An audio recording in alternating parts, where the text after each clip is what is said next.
فلسطین کو ہم سرزمین انبیاء کہتے ہیں جی اس کے معاملے میں جو احادیث روایات ہمارے کیا ہمیں رہنمائی فرماتی ہیں؟ اور اتنے انبیاء کرام کو بھی دیکھ لینے کے بعد ان کی غفلت اور ان کی جو سرکشی ہے وہ ختم نہیں ہوئی، وہ بالکل باقی ہے. ہسٹری اٹھا کے دیکھ لیں، کسی بھی مسلمان نے کسی بھی بچے کو، بوڑھے کو یا کمزور کے اوپر حملہ نہیں کیا. ٹھیک ہے، عزت اور احترام دی، بالکل یہاں تک کہ عورتوں کو پردہ بھی دیا. ایسے ہی ہے.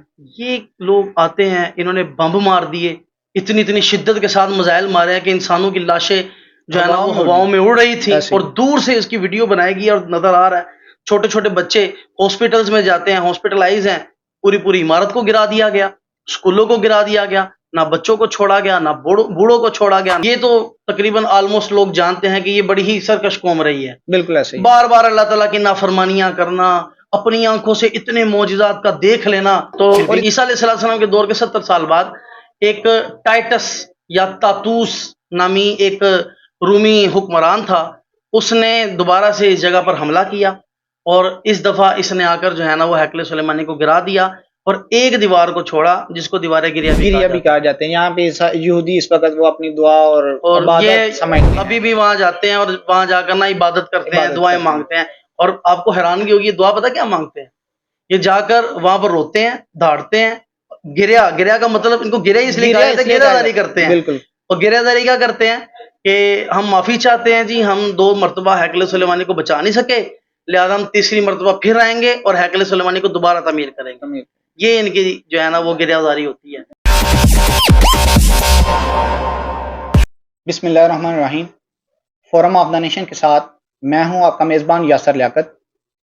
آج کا جو ہمارا ٹاپک ہے وہ زبان زد عام بھی ہے، لیکن اس وقت اس حوالے سے ہمارے دل خون کے آنسو تو رو رہے ہیں، لیکن اسی کے ساتھ ہماری پریشانی کا عالم یہ بھی ہے کہ ہماری آنے والی نسلیں ان ساری چیزوں سے آگاہ نہیں ہیں.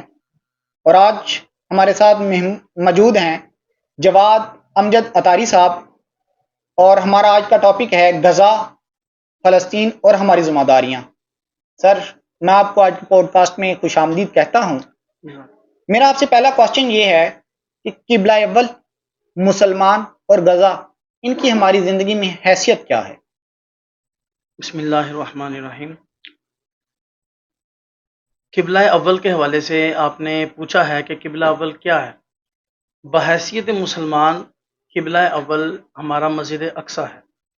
یعنی کہ جب نبی پاک علیہ الصلوۃ والسلام نے اعلان نبوت فرمایا، پھر نماز کا حکم ہوا، تو اس وقت مسلمان یہ مسجد اقصیٰ کی طرف، جسے القدس بھی کہا جاتا ہے یا پھر بیت المقدس یا بیت المقدس یہ بھی کہا جاتا ہے، تو مسلمان القدس کی طرف یعنی مسجد اقصیٰ کی جانب منہ کر کے نماز پڑھا کرتے تھے. اس اعتبار سے مسجد اقصیٰ کو ہمارا قبلہ اول کہا جاتا ہے.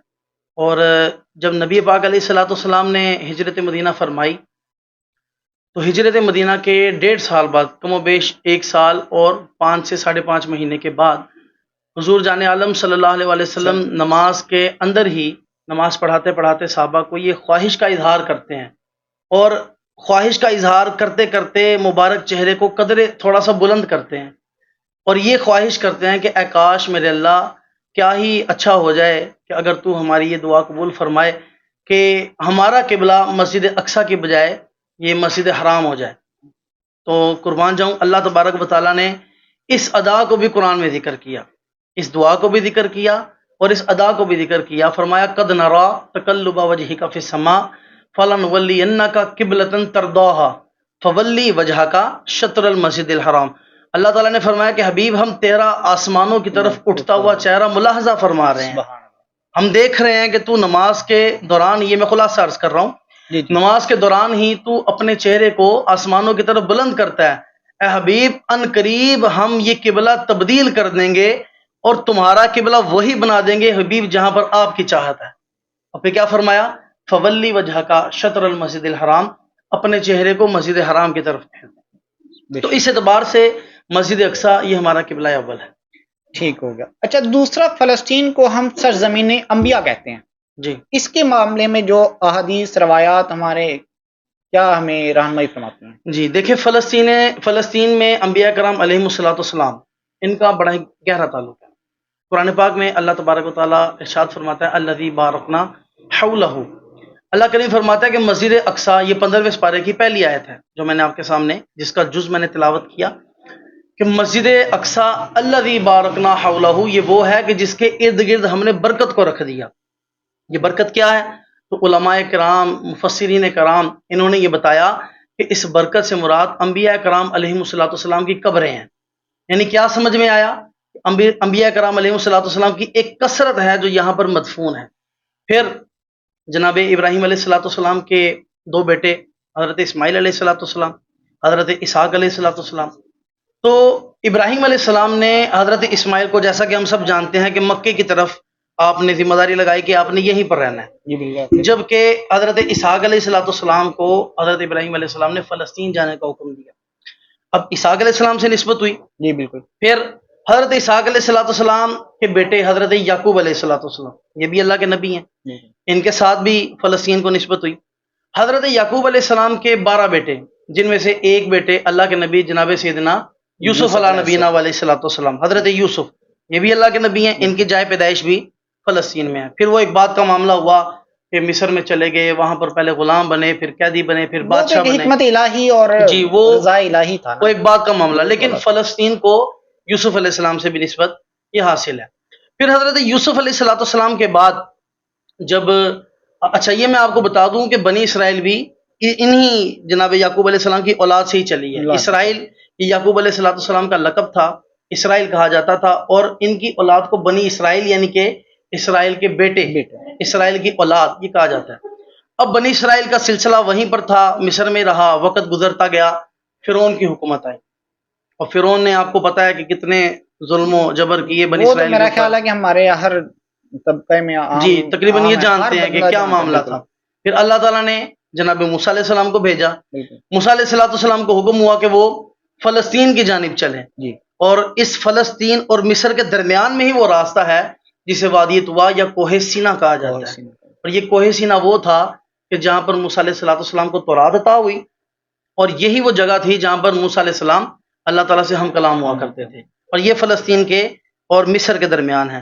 پھر اللہ تعالیٰ نے حکم دیا کہ فلسطین کی جانب ان کو لے کر چلو، اور بنی اسرائیل کی سرکشیاں، یہ تو چلے ہمارا ٹاپک بھی نہیں ہے، لیکن یہ تو تقریباً آلموسٹ لوگ جانتے ہیں کہ یہ بڑی ہی سرکش قوم رہی ہے، بالکل ایسے بار بار اللہ تعالیٰ کی نافرمانیاں کرنا، اپنی آنکھوں سے اتنے معجزات کا دیکھ لینا، پھر اور بھی اتنے انبیاء کرام کو بھی دیکھ لینے کے بعد ان کی غفلت اور ان کی جو سرکشی ہے جو وہ تھی ختم نہیں ہوئی، وہ بالکل باقی اچھا رہی۔ دوسرا جو اس وقت ہمارا معاملات جو بن رہے ہیں، مطلب کہ ابھی غزہ پہ حملہ آور ہیں، اس کے بعد آگے ان کا جو موٹو ہے یا ان کا جو آگے اپنا آخری حملہ ہے، وہ چاہ رہے ہیں کہ ہم مسجد اقصیٰ پہ جائیں، وہاں پہ وہ ہیکل سلیمانی کی تعمیر چاہتے ہیں۔ جی میں اسی طرف آ رہا تھا کہ موسیٰ علیہ الصلوۃ والسلام جب گئے ہیں نا فلسطین، جی جی تو اس وقت وہاں پر ایک قوم تھی، قومن جبارین نے قرآن میں اس کا ذکر کیا کہ بڑی طاقتور قوم تھی، اور مفسرین نے لکھا کہ ان کی بالٹیاں ہی بنی اسرائیل کے بندوں کے جتنی تھی۔ تو انہوں نے کیا کہا؟ انہوں نے کہا کہ نہیں جی ہم نے نہیں جانا، آپ جائیں اور اللہ جائے، اللہ جائیں۔ اور پھر اللہ تعالیٰ نے ان کو سزا دی میدان طے میں رہنے کی۔ پھر جناب موسیٰ علیہ السلام، ہارون علیہ السلام کا وقت گزرا، وقت گزرتے گزرتے یہاں پر حضرت داؤد علیہ الصلوۃ والسلام جو تشریف لائے، حضرت داؤد علیہ الصلوۃ والسلام نے جب یہاں پر رہائش پذیر، جب اللہ تعالیٰ نے بادشاہت سے نوازا، تو اس وقت حضرت داؤد علیہ الصلوۃ والسلام نے اس جگہ پر ایک عمارت تعمیر کی تھی، اور یہ عمارت اصل میں مسلمانوں کی عبادت گاہ تھی، اس کو ہیکل کہا جاتا تھا، اور داؤد علیہ الصلوۃ والسلام اس عمارت کو مکمل نہیں کر پائے تھے، اور اس عمارت کے مکمل ہونے سے پہلے پہلے ہی آپ کا انتقال ہو گیا، آپ اس دنیا سے جو ہے وہ پردہ فرما گئے۔ پھر اس ادھوری عمارت کو مکمل کرنے کے لیے حضرت سلیمان علیہ الصلوۃ والسلام تشریف لائے۔ سلیمان علیہ السلام داؤد علیہ السلام کے بیٹے ہیں، اور جیسا کہ آپ نے پوچھا کہ انبیاء سے کیا نسبت ہے، تو اس سرزمین کو داؤد علیہ السلام سے بھی نسبت ہو گئی، سلیمان علیہ السلام سے بھی نسبت ہو گئی۔ اب سلیمان علیہ الصلوۃ والسلام نے یہاں پر اس جو انکمپلیٹ عمارت تھی اس کو مکمل کیا، اور کیسے کیا ہم سبھی کو پتہ ہے کہ جنات کے ذریعے، جی بالکل، اور جنات کو کام پہ لگا دیا کہ صبح و شام جو ہے وہ یہاں پر ایک بڑی طویل اس کا بالکل وہ ایک الگ سے ہسٹری ہے۔ بالکل، تو وہاں پر پھر اس ہیکل کو، اس عمارت کو مکمل کیا گیا، چونکہ اس عمارت کو مکمل کرنے والے جناب سلیمان علیہ الصلوۃ والسلام تھے، اس لیے اس کو ہیکل سلیمانی کہا جاتا ہے. جی مزید اس کے بعد حضرت سلیمان علیہ السلام کے دور مبارک کے بعد وقت گزرا 587 قبل مسیح بیفور کرائسٹ. ایک بادشاہ تھا بخت نصر. جس طرح حضرت سلیمان علیہ السلام نے پوری دنیا میں حکومت کی ہے نا، علماء نے لکھا کہ بخت نصر بھی ایسا بادشاہ تھا کہ ویسے تو یہ بابل کا حکمران تھا، لیکن اس نے بھی تقریباً آلموسٹ پوری دنیا پر حکومت کی تھی. بڑا ہی ظالم جابر بادشاہ تھا. اس نے کیا کیا، اس نے یروشلم کے اوپر حملہ کروایا اور باقاعدہ ہیکل سلیمانی کو گرا دیا. ٹھیک. اور اس طرح سے گرایا کہ اس نے اپنی طرف سے مکمل کوشش کر دی اور مکمل طور پہ اس کو ختم کر دیا، صفحہ ہستی سے مٹا دیا. یہ اس کی کوشش تھی. اب 587 وقت گزرا تقریباً 39 یا 40 سال بعد 539 بیفور کرائسٹ. یہ حضرت ذوالقرنین رضی اللہ تعالیٰ عنہ تشریف لائے اور حضرت ذوالقرنین نے کیا کیا، بابل کو فتح کیا. اور جب یہ بخت نصر نے یہ یروشلم پر قبضہ کیا تھا نا، تو یہودیوں کو نکال دیا تھا. یہ ہمارا ایک اہم ٹاپک ہے، یہودیوں کو نکال دیا تھا. تو حضرت ذوالقرنین نے دوبارہ آ کر یہودیوں کو بات کیا اور پھر 500 کم و بیش جو ہے وہ 15 قبل مسیح میں یا 16 قبل مسیح میں دوبارہ سے دوسری مرتبہ ہیکل سلیمانی کو تعمیر کیا. یعنی یوں سمجھ لے کہ ایک بار حضرت سلیمان علیہ السلام نے اس کو بنایا اور دوسری مرتبہ اور بخت نصر نے اس کو گرا دیا. پھر دوسری مرتبہ حضرت ذوالقرنین نے اس کو تعمیر کیا تھا. پھر وقت گزرا اور 70 عیسوی کو، یعنی عیسیٰ علیہ السلام کی جب ڈیٹ شروع ہو چکی تھی، تو عیسیٰ علیہ السلام کے دور کے 70 سال بعد ایک ٹائٹس یا تاتوس نامی ایک رومی حکمران تھا. اس نے دوبارہ سے اس جگہ پر حملہ کیا اور اس دفعہ اس نے آ کر جو ہے نا وہ ہیکل سلیمانی کو گرا دیا اور ایک دیوار کو چھوڑا جس کو دیوار گریا بھی کہا جاتے ہیں. یہاں پہ یہودی اس وقت وہ اپنی دعا اور یہ سمجھتے ہیں، ابھی بھی وہاں جاتے ہیں اور وہاں جا کر نا عبادت کرتے ہیں، دعائیں مانگتے ہیں. اور آپ کو حیرانگی ہوگی، دعا پتہ کیا مانگتے ہیں؟ یہ جا کر وہاں پر روتے ہیں، دھاڑتے ہیں. گریا کا مطلب ان کو گریا اس لیے کہا جاتا ہے، گریہ داری کرتے ہیں. بالکل. اور گریہ داری کیا کرتے ہیں کہ ہم معافی چاہتے ہیں، جی ہم 2 مرتبہ ہیکل سلیمانی کو بچا نہیں سکے، لہذا ہم تیسری مرتبہ پھر آئیں گے اور ہیکل سلیمانی کو دوبارہ تعمیر کریں گے. یہ ان کی جو ہے نا وہ گریہ داری ہوتی ہے.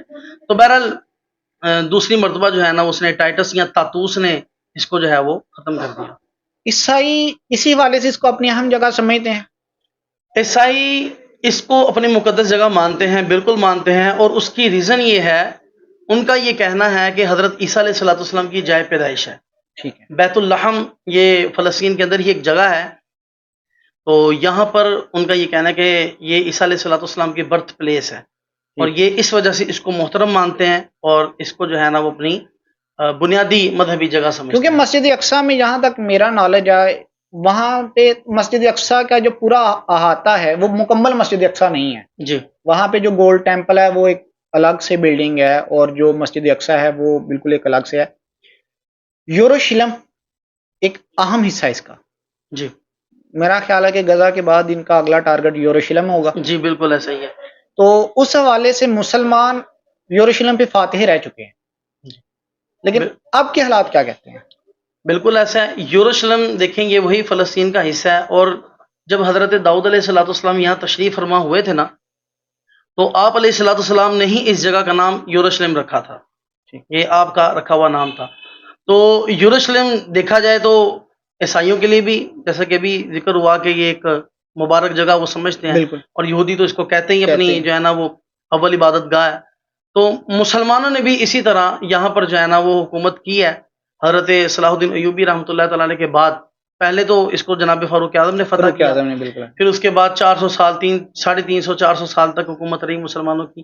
پھر 80-90 سال دوبارہ عیسائی یہاں پر آئے ہیں، قابض رہے ہیں، اور ان سے جناب صلاح الدین ایوبی رحمۃ اللہ تعالیٰ علیہ نے مسلمانوں کو جو ہے وہی جگہ یروشلم دوبارہ دی، اور تب سے لے کر اب تک یہاں پر مسلمان آباد ہیں. تو یہ اس اعتبار سے جو ہے وہ مسلمان الحمدللہ قابض رہے ہیں. قابض نہیں کہوں گا بلکہ میں یہ کہوں گا کہ مسلمان یہاں پر رہائش پذیر رہے ہیں. اور اس کی وجہ کیا ہے، میں اس کو قابض کیوں نہیں کہہ رہا، کہ جب یہ لوگ قابض ہوئے تھے نا، جب عیسائیوں نے اپنی حکومت یہاں پر قائم کی، انہوں نے مسلمانوں کے بچوں کو جو ہے نا وہ شہید کیا تھا. نہ کوئی انہوں نے بوڑھا چھوڑا، نہ عورت کو چھوڑا، نہ بچوں کو چھوڑا. کسی کو آلموسٹ انہوں نے ختم کر دیا تھا. کسی کو زندہ جانے کی جو ہے نا وہ کوشش کی تھی کہ کوئی زندہ ہی نہ جائے. لیکن جب فاروق اعظم آئے تب بھی اور میں چلے ایک بات اور ایکسٹرا کرتا چلوں، ٹائٹس نے جیسا کہ میں نے عرض کیا دوسری مرتبہ ہیکل سلیمانی کو گرایا تھا، اس نے اس وقت یہ پابندی لگائی تھی کہ کوئی بھی یہودی اسے یروشلم میں نظر نہیں آنا چاہیے، اور یہ 500-600 سالوں تک یہ پابندی رہی ہے، یہودی قدم بھی نہیں رکھ سکتا تھا وہاں پر۔ یہ جناب فاروق اعظم ہی تھے کہ جب انہوں نے یروشلم کو فتح کیا تو آپ نے فرمایا کہ یہودی یہاں پر رہ تو نہیں سکتے، لیکن اگر چاہیں تو اپنی عبادت آ کر سکتے ہیں۔ یعنی یہ مسلمانوں نے ہی ان کو حکومت یہ اختیار دیا تھا، اگر قبضہ کرنا ہوتا تو وہ بھی اسی طرح ان کے یہاں پر جو ہے نا وہ پر پابندی لگا سکتے تھے، اور یہی کردار صلاح الدین ایوبی نے بھی کیا۔ یہاں پہ آ کے جو ہے نا وہ ایک بات میرے ذہن میں آتی ہے، مسلمانوں نے جب اپنے اسلام کے لیے جہاد کیا تو یہودیوں نے عالمی سازش جسے ہم عام زبان زدیام کہتے ہیں اس کو تو انہوں نے دہشت گردی کر دیا، دہشت گردی قرار بھی دے دیا، پابندیاں بھی لگا دی اور داڑھی پہ یا فتوا بھی لگوا دیے۔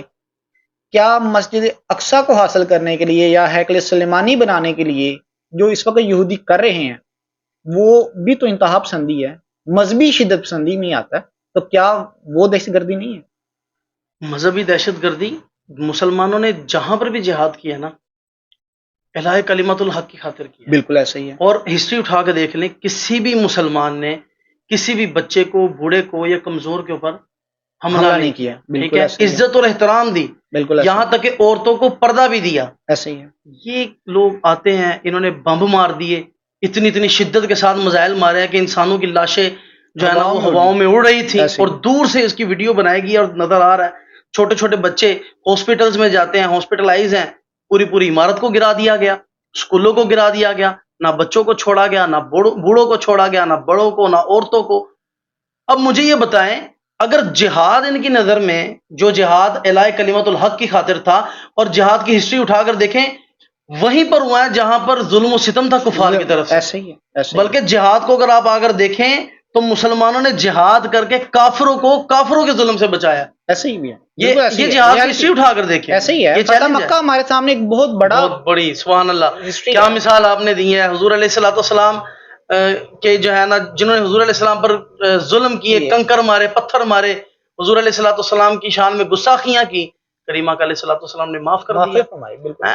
یہاں تک کہ جو ہے نا ہمارے ساتھ بدلا ہوگا، لیکن جن کے بارے میں شوٹ الاؤڈ تھا کہ ان کو جہاں ملے نا ان کو پکڑ لینا اور چھوڑنا نہیں، وہ بھیس بدل کے حضور سے آگے سوال کرتے ہیں، یا رسول اللہ اگر فلاں شخص آپ کے سامنے آ جائے تو معاف کریں گے؟ تو حضور نے فرمایا تو آ گیا تو پھر معافی بھی مانگ لے۔ یعنی یہ کتنی بڑی ہمارے پاس مثال ہے۔ یہ کس طرح کی جو ہے نا وہ اس کو شدت پسندی، میں تو کہتا ہوں یہ تو کوئی اعلیٰ درجہ ہوگا شدت پسندی کا، اتنا ظلم۔ اب میں یہ سوال کرتا ہوں آپ کے چینل کے تھرو، کہاں ہیں وہ بڑے بڑے جو انسانی حقوق کی بات کیا کرتے تھے؟ آپ امریکہ یورپ میں چلے جائیں، وہ جناب کتوں کے حقوق کے اوپر بات کی جاتی ہے، ایک جانور کو پتھر مارنا وہاں پر کتنا بڑا جرم سمجھا جاتا ہے، کیا ان کو یہ ضائع ہونے والی انسانی جانیں نظر نہیں آتی؟ ایسے ہی ماؤں کے گودوں سے بچوں کو اٹھا کر جو ہے وہ ذبح کیا جا رہا ہے، کاٹا جا رہا ہے، تباہ و برباد کیا جا رہا ہے، ایسی حالت بھی نہیں چھوڑی۔ دیکھیں دفن ہونا مسلمان کا کیا، انسان کا یہ بنیادی حق ہے، کسی بھی مذہب سے ہونا اس کو اس کے مذہب کے مطابق دفن کیا جائے، اس دنیا سے رخصت کیا جائے۔ انہوں نے ایسا حال کیا مسلمانوں کا، بچوں کا، کہ دفن کرنے لائق بھی نہیں چھوڑا۔ علامہ صاحب یہاں پہ قرآن پاک فرماتا ہے کہ ہم نے تمہارا ڈر ان کے دلوں میں بٹھا دیا، لیکن اس کے باوجود وہ لوگ اس وقت ہمیں طاقتور اور ہم کمزور کیوں نظر آتے ہیں؟ قرآن پاک میں یہ بھی ہے وَأَنْتُمُ الْأَعْلَوْنَ إِن كُنتُم مُؤْمِنِينَ۔ قرآن کہتا ہے کہ اگر تم عقیدے میں مضبوط ہو، ایمان میں مضبوط ہو نا، وَأَنْتُمُ الْأَعْلَوْنَ، تم ہمیشہ بلند رہو۔ یہ قاعدہ کلی ہے۔ کبھی بھی مسلمان کی اسلام کی ترقی کا تعلق نہ تو طاقت سے ہے اور نہ ہی جو ہے وہ مال و دولت سے ہے۔ ہم یہی کہتے ہیں نا جی ہم لوگ لڑ نہیں سکتے ان کے ساتھ، ہمارے پاس پیسہ نہیں ہے، مال نہیں ہے۔ قرآن یہ نہیں کہتا۔ اسلام کا آپ کو وہ دور یاد ہے جب جنگ بدر ہوئی تھی؟ بالکل تلواریں بھی نہیں تھی مسلمانوں کے پاس، بالکل ایسے ہی صحابہ کرام برچھیاں اٹھا کر آئے تھے، سعد بن ابی وقاص کی برچھی جنگ میں لے کر آ رہے ہیں۔ جی بالکل۔ اور جنگ بدر میں کفار مکہ کا کیا حال تھا؟ وہ لوگ عیاشیاں کرتے ہوئے، کھاتے پیتے، ناچتے گاتے ہوئے وہاں پر گئے تھے، اور ان سے پوچھا گیا کہ جنگ تو ایسے نہیں لڑی جاتی، کوئی ٹریننگ کرو، کوئی جو ہے نا وہ شمشیر زنی کی پریکٹس کرو، کوئی نشانے بازی کرو۔ تو وہ کہتے تھے کہ کون سی جنگ، ہم نے یوں جانا اور یوں آ جانا، یعنی وہ اس کو جنگ ہی نہیں سمجھ رہے تھے۔ لیکن اللہ تبارک و تعالیٰ نے مختصر سے ایک فوجی دستے کو مختصر سے گھوڑوں کے ساتھ، آلات کے ساتھ، جنگی آلات کے ساتھ اللہ تبارک و تعالیٰ نے فتح عطا فرمائی. بالکل ایسے اور دنیا حیران ہو گئی جب دنیا نے جنگ بدر کا منظر دیکھا. کیا ہمیں جنگ احد کا وہ منظر یاد نہیں؟ جناب امیر حمزہ سید الشہداء رضی اللہ تعالیٰ عنہ، جب آپ کا وقت شہادت کے بعد چادر نہیں تھی، بالکل ایسے نبی پاک علیہ الصلوۃ والسلام کی پھوپھی حضرت امیر حمزہ کی جو ہمشیرہ تھیں وہ اپنی چادریں لے کر آئی تھی کہ میرے بھائی کو جو ہے وہ کفن دیا جائے. اور چادر کا حال کیا تھا؟ اتنی چھوٹی تھی کہ اگر نیچے کرتے تو سر نکل آتا اور اوپر کرتے تو پاؤں ننگے ہو جاتے. حضور علیہ الصلوۃ والسلام نے فرمایا کہ سر ڈھانپ دو اور پاؤں کو جو ہے وہ گھاس سے ڈھک دو. بالکل کیا ہم نے اسلام کا وہ دور نہیں دیکھا؟ پھر ہم نے اسلام کا وہ دور بھی دیکھا کہ جب کسرا کے مہنگے مہنگے زیورات، جواہرات مسجد نبوی کے صحن میں پڑے ہوتے تھے. صحابہ اتنے بے پرواہ تھے، اتنی بے رخی تھی مال و دولت سے کہ صحابہ کرام آتے اور ان خزانوں کو کراس کر کے جو ہے وہ نماز ادا کیا کرتے تھے. ہم نے اسلام کا وہ دور بھی دیکھا ہے جب کپڑوں پر پابند لگے ہوتے تھے. ہم نے اسلام کا یہ دور بھی دیکھا ہے جب مسجد نبی کے صحن میں ہیرے جواہرات پڑے ہوتے تھے. مجھے یہ بتائیں کیا اسلام اس وقت کمزور تھا جب جنگ بدر ہوئی؟ نہ اسلام جنگ بدر کے وقت کمزور تھا اور نہ اسلام کیسر و کسرا کی فتح کے وقت کمزور تھا. وجہ کیا تھی؟ انہوں نے مال و دولت کو اپنا ذخیرہ نہیں بنایا تھا یا طاقت نہیں بنائی تھی، وہ مضبوط ایمان والے لوگ تھے. ہم لوگ تو جناب 4 پیسوں کی گٹھیوں پر بک جانے والے لوگ ہیں. ہم لوگ تو آج ہی کوشچن مار کر رکھتے ہیں کہ جی ہم نے کیا کر لینا ہے، ہم کیا کر سکتے ہیں، اسرائیل کے ساتھ ہم کیسے مقابلہ کریں گے. اور پھر جو لوگ بات کرتے ہیں آپ کے چینل کے تھرو جیسے بات ہو رہی ہے، یقیناً داری بات ہے، کوئی لائک کرے گا، کوئی ڈس لائک کرے گا. تنقید کرنے والے لوگ ہیں، وہ تو سب سے پہلے ہیں. وہ تو اب ظاہری بات ہے وہ جہاد کے اوپر تنقید کی جا رہی ہے کہ جی دیکھو جی یہ انہوں نے کیا کر دیا، جی ہم سب لوگ نکل جائیں. یہ کیا مطلب ہے اس کا؟ مطلب ہمارے پاس آج مال و دولت ہے یا نہیں ہے الگ ٹاپک ہے، آج ہمارا عقیدہ کمزور ہے. عقیدہ کمزور ہوگا. ہمارا مطلب کہ ایمان آپ کے کمزور ہو گیا. اس جواب کا مطلب یہ ہے کہ ہم اپنی ایمان کی مضبوطی کھو چکے ہیں ہو چکے اور ہیں. اس کی وجہ ہمارا اسلام سے دور ہونا، اپنے ایمان سے دور ہونا ہمارے لیے اس وقت بزدلی کا باعث بن رہا ہے. اصل میں جو سمجھا ہوں، باقی دیکھنے اور والے یہ ناظرین حقیقت اپنے ہے، اگر مطابق اس آج بات کو سمجھیں گے. یہ حقیقت ہے، آج اگر ہم اپنے ایمان میں مضبوط ہوتے نا تو ان لوگوں میں کبھی بھی ہمت نہ ہوتی. یہ ہم نے یہ بھی وقت دیکھا ہے کہ یہودی لوگوں کی ٹانگیں کانپا کرتی تھی. ٹھیک ہے، وہ لوگ کپ کپا جایا کرتے تھے مسلمانوں کے بچے بچے کا جذبہ دیکھ کر. آج وہ لوگ اعلان کہتے ہیں کہ روک سکتے ہو تو روک لو. علامہ صاحب، میں آپ کی اس بات کو کنکلوڈ کرتے ہوئے اب پروگرام کے آخری طرف میں اختتام کی طرف آ رہا ہوں. جو اس وقت حالات ہیں، یہودی اس وقت بھی اپنا سلوگن چلاتے ہیں کہ خیبر واز یور لاسٹ چانس، لیکن ہمارے بچوں کو، ہماری نوجوان نسل کو میرا خیال ہے کہ اسلام سے بہت دور رکھا گیا. اصل ٹاپک کی طرف انہیں بتایا نہیں گیا. بتائیں نہیں. ہماری مساجد، ہماری ممبر آج بھی فرض، سنت، وضو اور شلوار کے ٹخنے اوپر رکھنے یا نیچے، یہاں پہ ہی مگن ہے. ہم مسجد سے ابھی باہر ہی نہیں اپنی ایمان کو لے کے آئے. یہی وجہ بنی ہماری.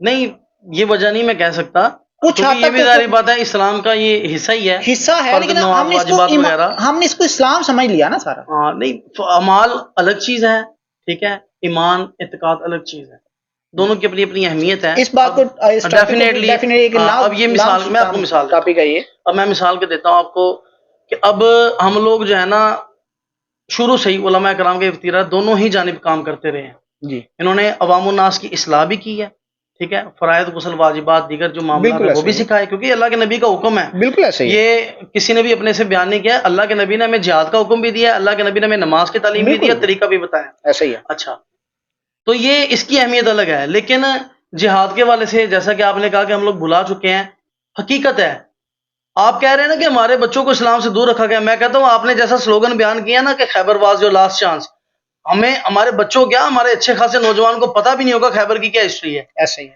مولا کائنات نے جناب شیر خدا کرم اللہ تعالی وجل کریم آپ نے کیا جو ہے نا وہ جس طرح سے تلوار کو ذوالفقار کو اٹھا کر جہاں وہ یہودیوں کے پرخچے اڑا دیے تھے، اندازہ بھی نہیں ہے، پتہ بھی نہیں ہے کیا چیز تھی. ٹھیک ہے، میں اس بات کا جواب صرف اسی بات سے کہوں گا کہ جس طرح قرآن نے یا حدیث نے ہمیں یہودیوں کا تعارف کروایا نا کہ قرآن اپنا اللہ کے احکام کو بدلتے ہیں، دھوکہ دیتے ہیں، پیٹ پیچھے وار کرتے ہیں وغیرہ وغیرہ، جس طرح سے قرآن نے ہمیں یہودیوں کا تعارف کروایا ہے، یہودی آج بھی ویسا کا ویسا ہی ہے. ویسا کا ویسا ہی ہے. لیکن قرآن کہتا ہے تو پھر الفاظ تو بدل نہیں سکتے. لیکن افسوس ہے کہ جس طرح قرآن نے مسلمان کا تعارف کروایا نا، ہم ویسے نہیں، مسلمان ویسا نہیں رہا آج ہم کل۔ ویسے نہیں۔ اور یہی وجہ ہے کہ یہ ایک جو ہے نا وہ مٹھی برابر لوگ پوری دنیا کے اوپر قبضہ کیے ہوئے ہیں۔ تو بس میں یہی کہوں گا کہ اللہ تبارک و تعالیٰ ہمارے ایمان کو مضبوط فرمائے۔ آمین آمین۔ ایمان مضبوط ہوگا تو یہ لوگ کب نیچے آ جائیں گے پتہ بھی نہیں چلے گا۔ آخر میں یاسر بھائی یہی کہوں گا کہ ہمیں چلے، ہم لوگ ظاہری بات اپنے گورنمنٹ کے ماتحت ہیں، تو عملی طور پہ تو ہم ان سے جہاد کر ہی سکتے ہیں نا، بالکل لڑائی صحیح۔ کر ہی سکتے ہیں۔ ہمارا عملی طور پہ یہی ہوگا کہ ہم جو ہے نا ان کے پروڈکٹس کا بائیکاٹ کریں، جی ضرور۔ ان کے پروڈکٹس کا بائیکاٹ کریں، ان کی مصنوعات کا، ان کے برانڈس کا بائیکاٹ کریں، اور نہ صرف ظاہری طور پر بلکہ باطنی طور پر بھی۔ یعنی ایسا نہ ہو کہ کھانے پینے اور جو ہے نا وہ استعمال کرنے کی وجہ سے بائیکاٹ چل رہا ہے اور رات کو انہی کی فلمیں دیکھی جا رہی ہیں، انہی کی جو ہے نا وہ کلچر کو اپنایا جا رہا ہے۔ تو ہمیں عملی طور پر بھی بائیکاٹ کرنا ہے، جی ضرور۔ اپنے بچوں کو یہ سمجھانا ہے کہ یہ ہمارے دشمن ہیں، جو ہمارے سے مراد اسلام کے دشمن ہے، اللہ اس کے رسول کے دشمن ہے۔ بالکل ایسے۔ تو آخر میں آڈینس سے، پبلک سے یہی کہوں گا کہ جتنا ممکن ہو سکے اس حوالے سے بائیکاٹ کو جاری رکھیں، اور یہ بات فضول ہے کہ بائیکاٹ سے ان کو فرق نہیں پڑا، بائیکاٹ سے ان کو ٹھیک ٹھاک فرق پڑا۔ فرق پڑتا ہے، اور یہ سنت رسول ہے۔ یہاں پہ میں کوٹ کرتا چلوں کہ یہ سنت رسول بھی ہے، اور اس کے حوالے سے قرآن پاک میں آیت بھی ہے، اللہ تعالیٰ نے اتاری کہ اے نبی جب تم نے ان کی کھجوروں کے درخت کاٹ ڈالے، یہ ایک بائیکاٹ کا حصہ تھا۔ اس کے پیچھے ایک لمبی ہسٹری ہے، یہ پھر انشاءاللہ سے ہی ضرور اپنے ناظرین کے ساتھ شیئر کریں گے۔ تب تک کے لیے اللہ حافظ۔